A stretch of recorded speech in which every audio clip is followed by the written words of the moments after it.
Hi everyone, my name is Derek Ward and I'll be presenting on the Giving Voice to Values case with Colonial Bank and PwC.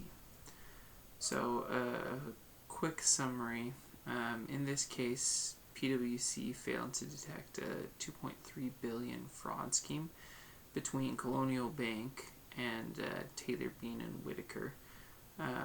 Colonial is a FDIC insured bank, and Taylor Bean and Whitaker was a mortgage lender.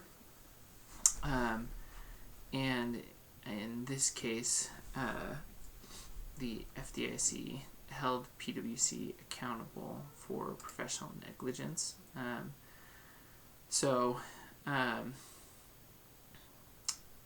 In PwC's defense, they said the client had lied to the auditors and circumvented internal controls.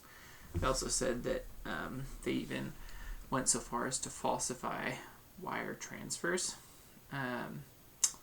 The prosecution pointed out that PwC failed to inspect or request the documents supporting the mortgage securities between Taylor Bean, and that PwC didn't understand the nature of the transactions. And it even says, prosecution mentions at one point how they had a graduate intern evaluating the $600 billion mortgages, and he threw up his hands at one point and just said he couldn't understand it and it was above his pay grade.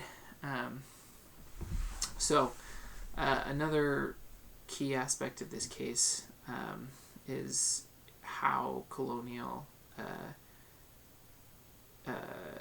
implemented their internal controls, or what the internal controls were at Crow. So Colonial outsourced much of its internal controls to Crowe Horwath.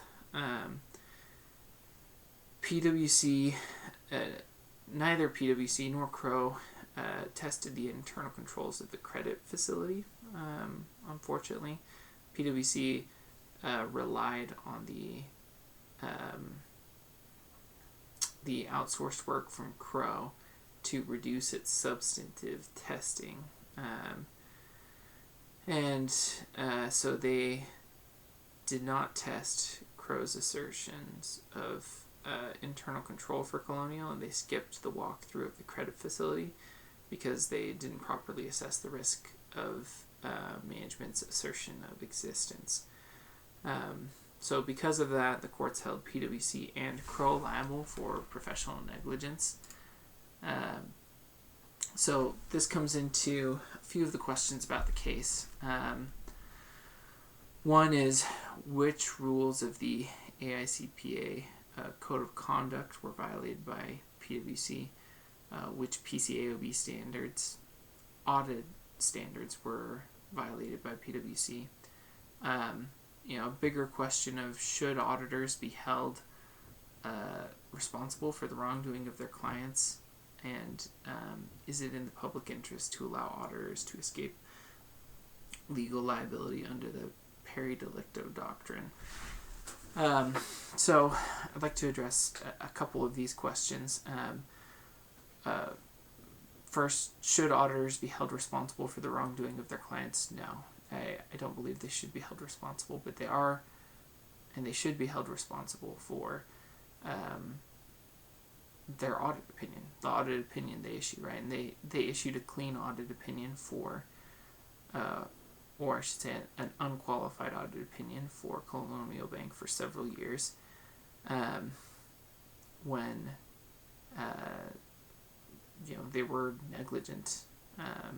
They didn't understand fully the nature of the transactions, and because of that lack of understanding, they reduced their testing procedures, which resulted in them failing to detect $2.3 billion of fraud, and the largest fraud claim in FDIC history.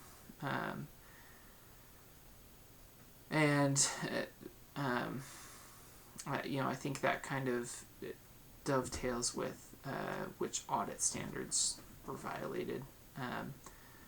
So, end of the day, I do not believe that auditors should be held responsible for the wrongdoing of their clients, but I do think PwC was skirting their role in this, which was they failed their duty in performing and evaluating the client accurately so they could issue a clean audit.